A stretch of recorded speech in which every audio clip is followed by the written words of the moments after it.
Hello বন্ধুরা, তো নিয়ে চলে এসেছি আরও একটি নতুন একটি ব্লগ। যেই ব্লগে আমি তোমাদের দেখাবো ধামেশ্বর মহাপ্রভু কিভাবে তৈরি করতে হয়। তো প্রথমেই এরকম কাঠের একটা বেস তৈরি করে নিয়ে তারপরে এরকম একটা বিচুলি দিয়ে আমি বেঁধে নিয়েছি একটি ছোট্ট মণ্ড আকারে, এবং তারপরে আমি পেছনের বোর্ডটাকে ন্যাকড়া দিয়ে নিচ্ছিলাম। ন্যাকড়া লাগানো হয়ে যাওয়ার পর এবার আমি ঠাকুরের তুষমাটি করে নিয়ে তারপরে আমি ঠাকুরের এই বেশ মূর্তিটা আমি করে নিচ্ছি।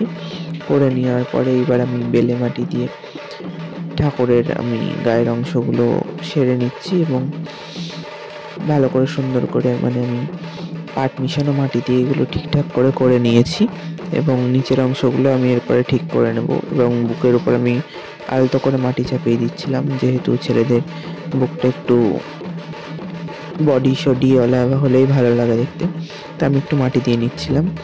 তো এরপরে আমি নিচের পোর্শনটুকুনি ধুতির পোর্শনটাও ঠিকঠাক করে নেব।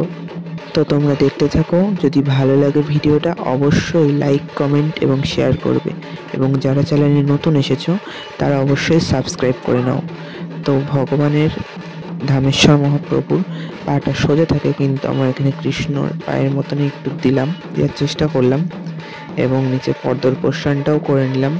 এবং এরপরে পুরোটা কমপ্লিট হওয়ার পর আমি জল দিয়ে এবং তুলি দিয়ে একটুখানি ডলে নিচ্ছিলাম, যাতে জিনিসটা স্মুথ হয় অনেকটা।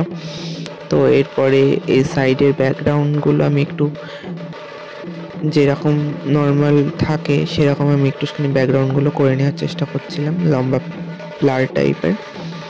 তো এর মাঝখানে তোমাদের একটু কেটে কেটে করে দেখাচ্ছি আমি, যদি আমি পুরোটা তোমাদের ভালোভাবে দেখাতে পারিনি।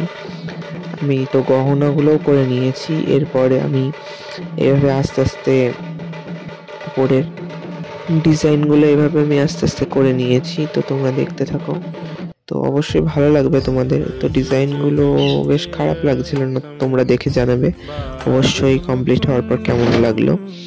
তো ভালো লাগলে অবশ্যই লাইক, কমেন্ট এবং শেয়ার করবে, এবং যারা নতুন এসেছো তারা অবশ্যই চ্যানেলটিকে সাবস্ক্রাইব করে নেবে, এবং পাশে থাকা বেল আইকনটি অবশ্যই প্রেস করবে, যাতে নতুন ভিডিওগুলো যেগুলো আমি দেব সেগুলো যাতে সবার আগে তোমাদের কাছে গিয়ে পৌঁছায়।